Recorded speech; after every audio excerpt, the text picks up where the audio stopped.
Family forgot my birthday for the 5th year in a row. So yesterday at Golden Sister's big party I did this and they will never forget, and today my phone is ringing off the hook. For 5 years, my birthday came and went like clockwork, but for my family, it was just another day. No phone calls, no texts, no cake, no happy birthday posts on Facebook. Nothing. I don't think they ever forgot. It was more deliberate than that, a quiet decision to erase me from their lives. It all started when my sister Lily's life fell apart. Her husband left her when their second child was just a baby, and she spiraled downward. She leaned heavily on her family, especially me.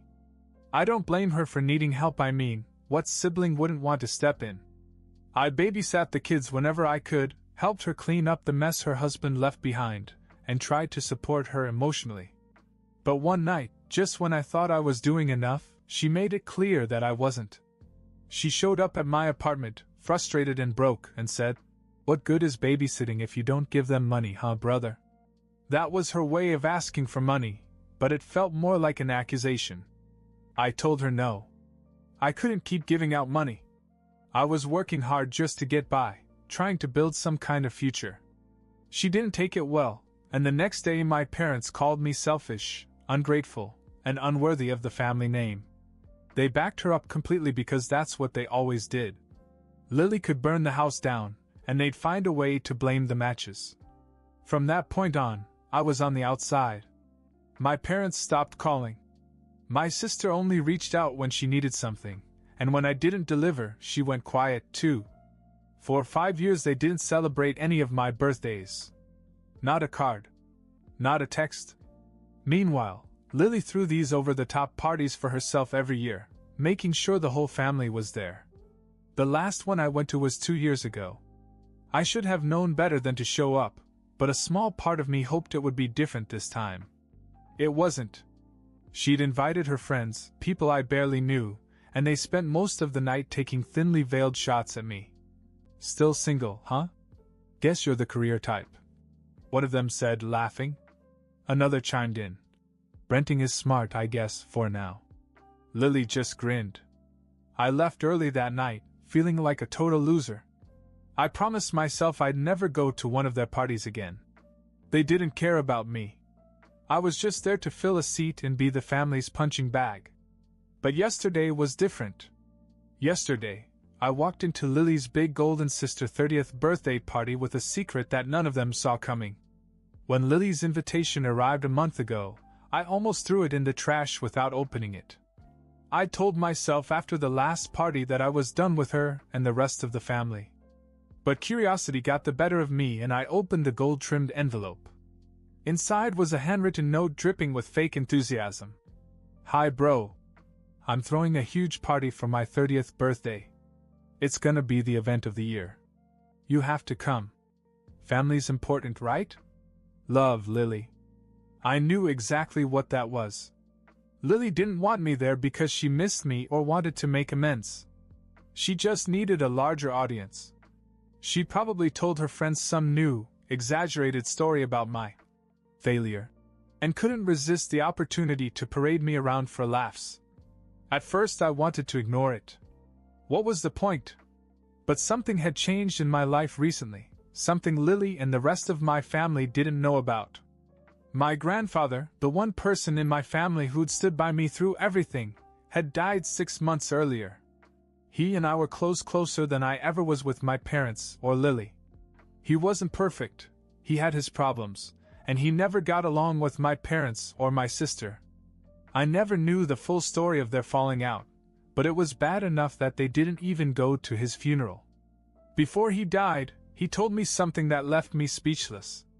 While everyone else in the family had written him off, he'd been quietly saving for decades. He wanted to leave something for someone he trusted. And that someone was me. He gave me $250,000. Not in a will or anything formal, he'd given it to me directly, saying he didn't want any fights when he died. "You've been good to me," he said. "Use this to build the life you want. Don't tell them. They'll just ruin it." At first I didn't believe him. I thought there must be some catch, some mistake. But the money was real, and it was in my account. It felt surreal. For the first time in years, I had a real chance at stability. I could stop renting, buy a house, and start over. When Lily's invitation came, I saw it differently. It wasn't just another party. It was an opportunity. I wasn't the same guy they'd mocked 2 years ago. This time, I had something they weren't expecting. I said yes and spent the next few weeks planning exactly how I was going to handle it. This wasn't going to be another night where I sat in the corner and took their jabs. This time I was going in with my head held high, and they weren't ready for it.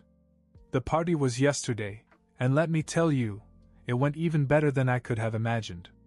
Lily's party was extravagant, just as I'd expected. She'd rented a trendy downtown rooftop venue, complete with a live band, catered food, and gold decorations that screamed, "Look at me!" She was nothing if not consistent in her love of attention.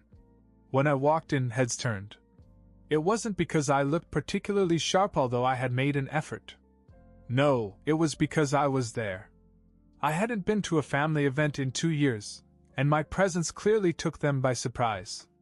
Lily, standing near the bar with a glass of champagne, did a double take when she saw me. Well, look who decided to show up," she said loudly, attracting the attention of everyone nearby. She gave me a tight, fake smile. "Didn't think you'd make it, little brother. Finally come out of your little hole?" I smiled back, calm as ever. Wouldn't miss the big night. The room was buzzing with her friends, many of whom I recognized from past parties. My parents were there, too, seated at a table like royalty, nodding at guests who stopped by to fawn over them. It was the usual dynamic: Lily playing the star, my parents basking in the reflected glory, and everyone else circling around them. But this time I wasn't just another satellite. As the night wore on, I stayed quiet, biding my time. I chatted casually with some of Lily's friends, who were getting a little tipsy. One of them asked, "So, what have you been up to? Still working that office job?" I smiled. "Actually, I've made some big changes. Things are going really well." That got her attention. Lily overheard and came over, curious. "Big changes? What, did you finally get a new couch?" She laughed, and her friends joined in. I decided it was time. "Actually," I said, raising my voice just enough for the nearby tables to hear, "I just put an offer on a house." The laughter stopped. Lily blinked. "A house?" "Yeah," I said casually. "A nice one. It's got a big yard, lots of space, and no landlords to deal with. I'm moving out of the apartment next month." The look on her face was priceless. She hadn't expected this. "Wait, how can you afford a house?" she asked, her tone sharp. And that's when I dropped the bomb. Grandpa helped me. The room fell silent. My parents, who had been chatting with some guests, suddenly looked over. Lily stared at me, confused. "Grandpa? What do you mean?" I shrugged. "He left me some money before he died. He said he wanted me to have a fresh start. So I'm using it to buy a house." Well, here's where things got messy. Lily's face turned red. Wait. Grandpa gave you money? How much?" "Enough," I said. "That's not fair," she blurted out, loud enough for several people to turn and look. "He didn't leave us anything. Why would he give it to you?" Before I could answer, my mother stormed over. "What is this about money? Your grandfather never said a word about it." "He didn't want to," I said. "He told me he didn't trust you with it." That hit a nerve. My father chimed in now, his voice rising. "What did you say to him? Did you trick him into giving you money?" "No," I said firmly. "He gave it to me because he knew I'd put it to good use. He wanted me to have a chance at a better life. And frankly, after the way you all treated him, can you blame him?" This set off a firestorm. Lily started screaming about how unfair it was and demanded to know how much he'd given me. My mom was practically shaking, accusing me of keeping secrets. My dad looked like he was about to explode. But then Lily hit me with the real kicker. "If you buy a house, you can let us live with you." she said, like it was the most obvious solution in the world. Me and the kids, we could move in, and you could help us get back on our feet. That's what family does. I laughed. I couldn't help it. No, Lily. That's not going to happen. She looked stunned. What do you mean, no? You have all this money now, and you're just going to let us struggle? Exactly, I said. Because that's all you've done for me these past few years. Struggle on your own. I'm finally doing well, and I'm not going to let you drag me down again. My father lost it. Get out, he yelled. If you're not going to help this family, you don't deserve to be here. I didn't argue. I grabbed my coat and left, but not before turning to Lily one last time. You're going to remember this birthday for a long time, aren't you? When I got home, my phone began to explode with calls and texts. They weren't apologies, of course. Just more screaming, more accusations, more guilt. I ignored every one of them. But here's the kicker, the night didn't end there. This morning, something completely unexpected happened. This morning I woke up to the sound of my phone buzzing nonstop. Calls, texts, voicemails, it was relentless.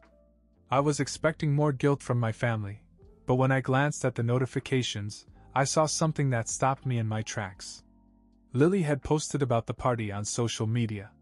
She wasn't being subtle either.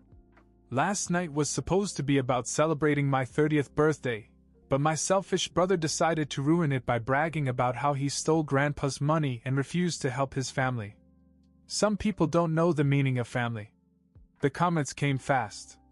Her friends, of course, chimed in with things like, "What a jerk," and "How could he do that to you?" But then something unexpected happened.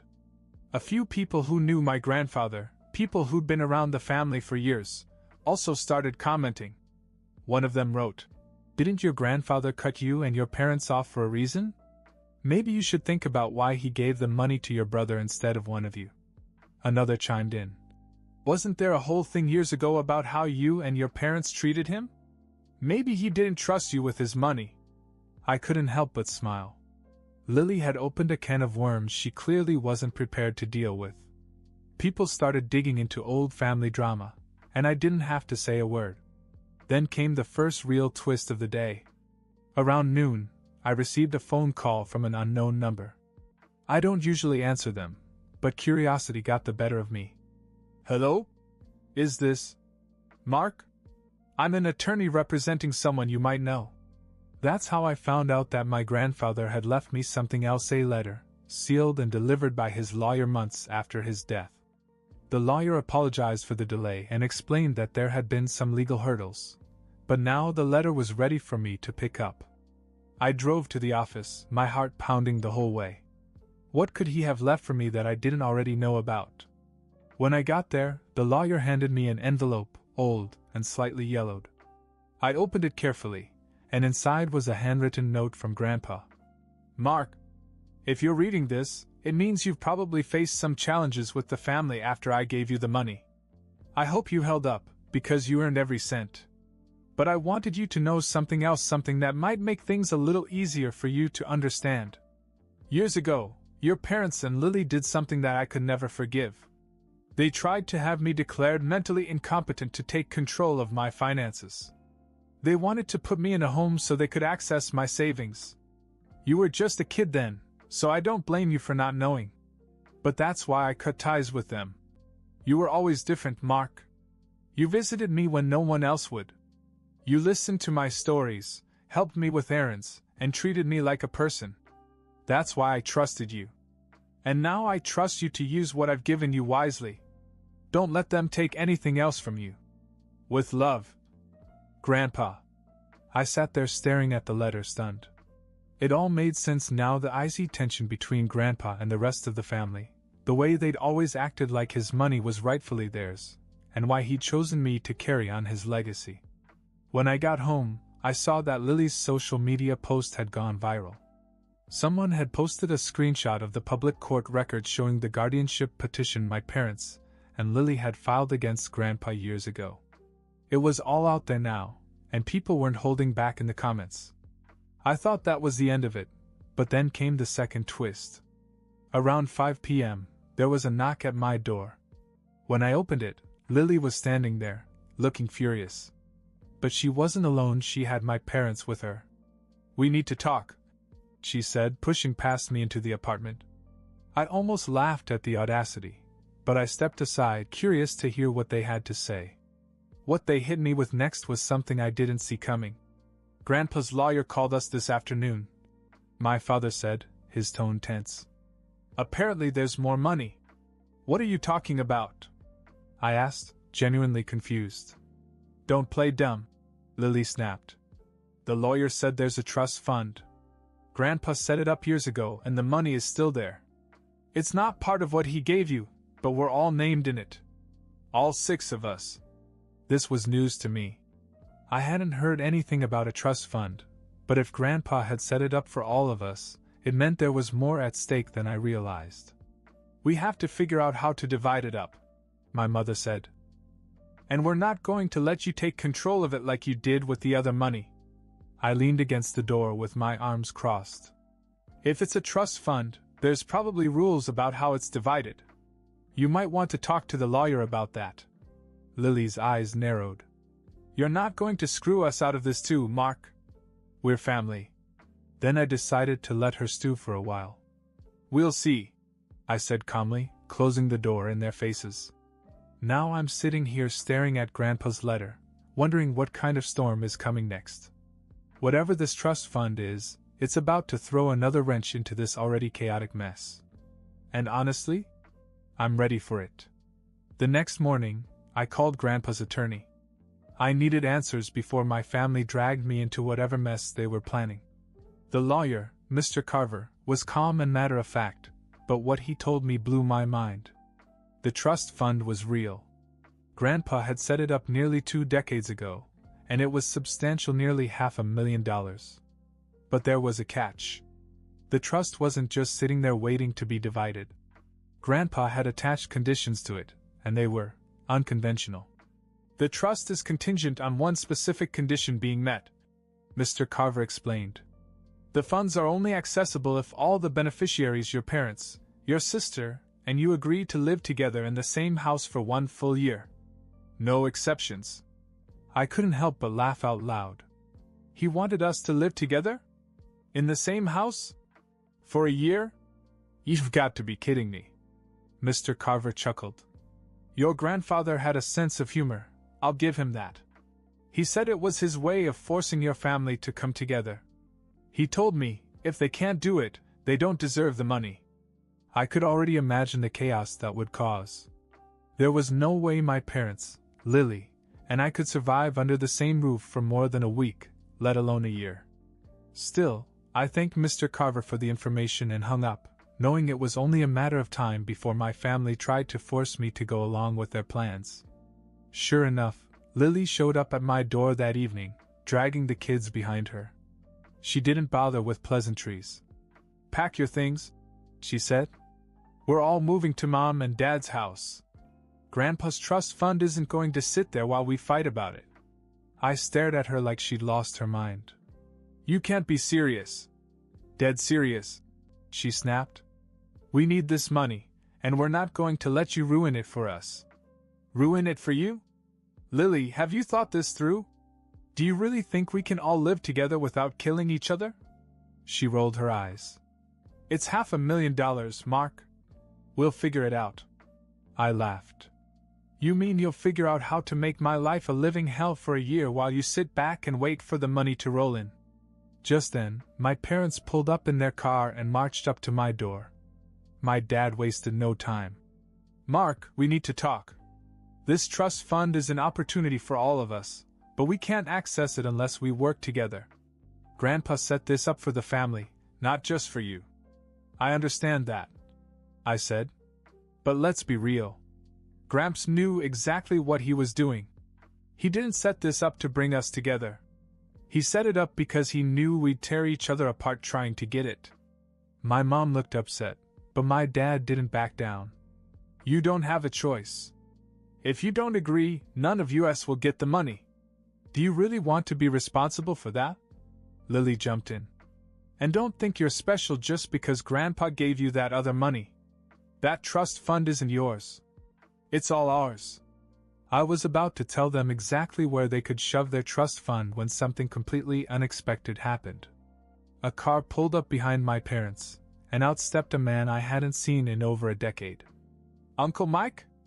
I blurted out, genuinely shocked. Mike was Grandpa's estranged son, my dad's older brother. He'd been out of the picture for as long as I could remember. According to family lore, he'd had a big fight with Grandpa over money and left town, never to be heard from again. "What are you doing here?" my father asked, his tone sharp. Mike ignored him and walked over to me, holding out his hand. "Mark, heard you're stirring up the family. Good for you." I shook his hand, still trying to process his sudden appearance. "How did you even know about that?" He grinned. "I have my ways. Besides, I figured the old man might have left something worth fighting over." "Looks like I was right." Lily crossed her arms. "You're not even a part of this. The trust doesn't include you." "Maybe not," Mike said. "But I've got something that does." He pulled a folded piece of paper out of his pocket and handed it to me. It was another letter from Grandpa, addressed to both of us. "Why didn't the lawyer give this to me?" I asked, confused. "Because Grandpa left it with me," Mike said. "He told me to hold on to it until the family fought over the trust fund. Looks like that didn't take long." I unfolded the letter, my heart pounding, and began to read. "Mark and Mike, if you're reading this, it means my little trust fund plan worked. The family is probably in chaos right now, and I'm sure it's entertaining as hell. But there's something else you need to know. The trust fund isn't the only thing I left behind. I set up a second account in Mike's name. He's been watching it for me, and it's for you, Mark. It's not a huge amount, just enough to give you a little extra cushion. As for the trust fund, I suggest you sit back and let the others fight it out. They'll never last a year under one roof, but it'll be fun to watch them try. Love, Grandpa." When I looked up, Mike was grinning. "You got a smart old man there, Mark. Looks like we've got some catching up to do." Lily and my parents were furious, but I didn't care. Grandpa had played his last hand, and it was brilliant. I had a feeling this was just the beginning of the mayhem. After that trust fund mess, I decided I was done. Completely. I walked away from my family, signed a statement with Grandpa's lawyer to remove myself from the trust fund, and block their numbers. They could fight over his terms and tear each other apart. I wasn't going to stick around for that. With the money Grandpa left me, I closed on a house in a quiet neighborhood a few months later. It was everything I'd wanted: peaceful, private, and mine. Mike, Grandpa's other surprise ally, helped me settle in. He even built a deck in the backyard with me, something simple but meaningful, a little piece of Grandpa's legacy. My parents and Lily tried to make the trust fund work, but it quickly fell apart.